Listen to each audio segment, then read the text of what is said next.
Bonjour, ravi de vous retrouver au Centre de recherche en santé holistique, j'espère que vous allez bien. En tout cas, je suis content de partager cette vidéo avec vous. Aujourd'hui, je partage un thème sur un sujet qui me passionne, sur une partie de notre merveilleuse machinerie cérébrale, une partie du cerveau que l'on appelle le claustrum. Je voulais d'abord remercier Fabrice Bartholomé, qui est professeur de neurophysiologie à l'hôpital de la Timone à Marseille. Le professeur Fabrice Bartholomé est co-auteur d'une étude qui a permis de découvrir qu'une très fine région du cerveau pourrait être une sorte de bouton on-off de la conscience. Cette partie du cerveau s'appelle le claustrum, ou plutôt les claustra. C'est un pluriel latin car il existe un claustrum de chaque côté du cerveau.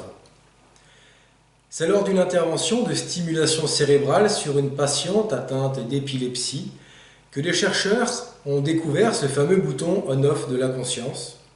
Ce dernier nommé claustrum est en fait une fine bande de matière grise qui pourrait ainsi constituer le siège même de la conscience. Aussi intrigante qu'enthousiasmante, la découverte publiée dans la revue Epilepsy and Behavior nécessite quelques explications. Tout d'abord, une crise d'épilepsie a pour particularité l'altération de la conscience. La conscience peut être expliquée ou perçue de différentes manières, mais il y a deux types de conscience tout de même. Premièrement, la conscience vigilance, c'est-à-dire celle qui commande l'endormissement ou la perte de conscience dans le sens populaire d'évanouissement.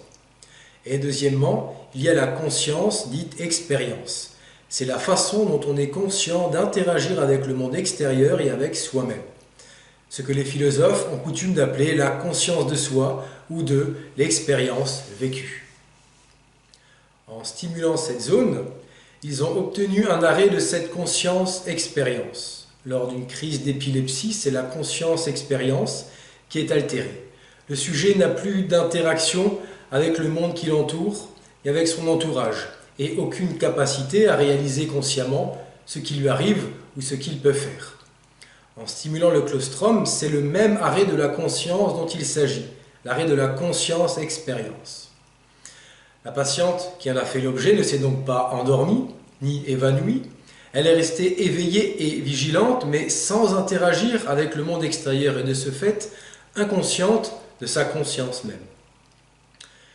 Voyons voir en image où se situe le claustrum. Comme vous pouvez le voir, le claustrum est une fine bande de substance grise comprise entre le putamen en dedans et l'insula en dehors. Nous pouvons observer également l'emplacement de l'électrode où a eu lieu la stimulation cérébrale chez la patiente épileptique, stimulation qui a permis de mettre en évidence le lien entre le claustrum et la conscience-expérience. Sa fonction pourrait être de lier l'ensemble de nos perceptions pour en faire une seule et unique, celle du vécu, de la conscience dite de l'expérience. Mais cette partie qu'est le claustrum, est-il réellement simplement le bouton on-off de la conscience? Le professeur Fabrice Bartholomé nous éclaire à ce sujet en nous donnant davantage d'explications. En réalité, la stimulation du claustrum induit une modification profonde des relations entre le cortex préfrontal, donc à l'avant du cerveau, et le cortex pariétal sur les côtés. Le cortex préfrontal regroupe un ensemble de fonctions motrices, exécutives et cognitives supérieures, telles que la mémoire de travail, le raisonnement, le processus intellectuel, la planification de nos tâches, ainsi que la perception de nos cinq sens.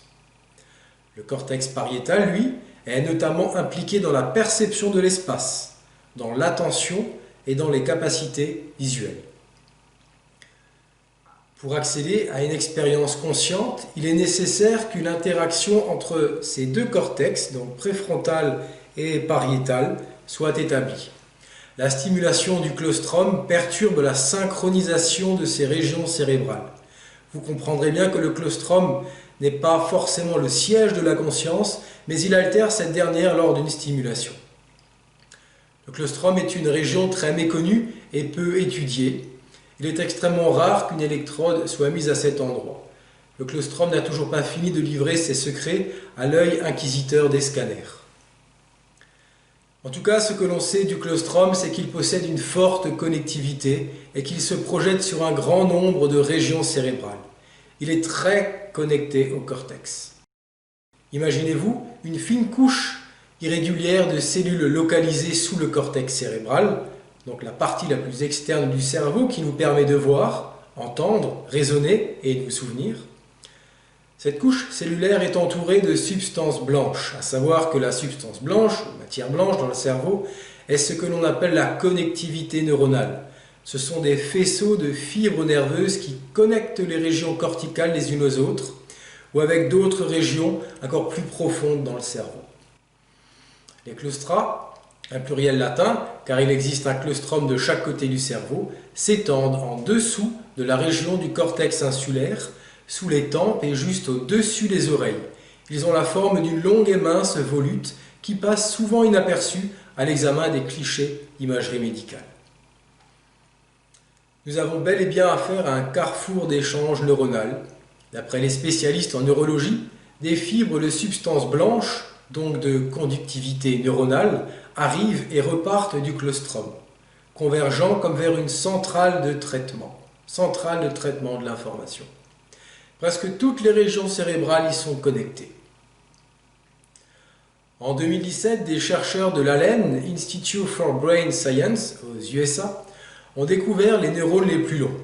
Pour y parvenir, ils ont élevé une espèce particulière de souris sensible à une certaine substance provoquant la sécrétion dans leur organisme d'une protéine verte fluorescente. Merci à ces souris. Ils ont pu définir de cette manière la longueur des neurones,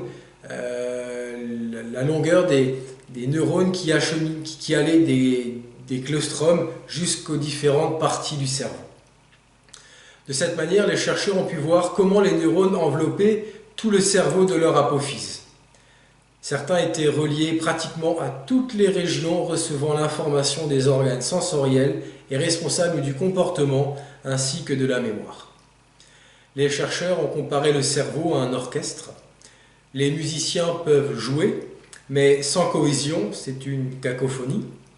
Les scientifiques ont émis une hypothèse que le claustrum assumait justement le rôle de chef d'orchestre. Sa traduction du latin signifie caché, un peu comme le chef d'orchestre qui est audiblement caché, on ne l'entend pas, et pourtant c'est lui qui permet à l'ensemble des musiciens de pouvoir jouer en harmonie et que la musique ait du sens et de la cohérence. Le claustrum a visiblement cette implication, ce rôle dans notre cerveau de rassembler différentes informations entre notre notion de temps, où est-ce que je me situe, ainsi que toutes les facultés cognitives, mémorielles, comportementales. Il a toujours été problématique d'expliquer comment l'homme percevait le monde extérieur et formait son propre monde intérieur. Il a fallu inventer des schémas se résumant au fait qu'il existait dans la nature deux substances, une invisible dite spirituelle et une visible dite matérielle, physique. Aujourd'hui, le débat est grand entre les scientifiques qui pensent que le claustrum est le siège de la conscience et ceux qui pensent que le claustrum est simplement un point de liaison cérébrale, permettant de centraliser les informations et ainsi d'avoir conscience même de l'expérience. Vous aurez bien compris comme cette partie de notre cerveau est essentielle et peut à elle seule être responsable de tant de choses dans nos vies. En tant que thérapeute holistique, je pratique différentes méthodes, à savoir l'auriculothérapie, la réflexologie plantaire, le magnétisme. En réflexologie plantaire, j'ai pu localiser sous la pulpe du gros orteil, plutôt sur le bord externe de la pulpe du gros orteil, une région où on peut localiser le claustrum. Également en auriculothérapie.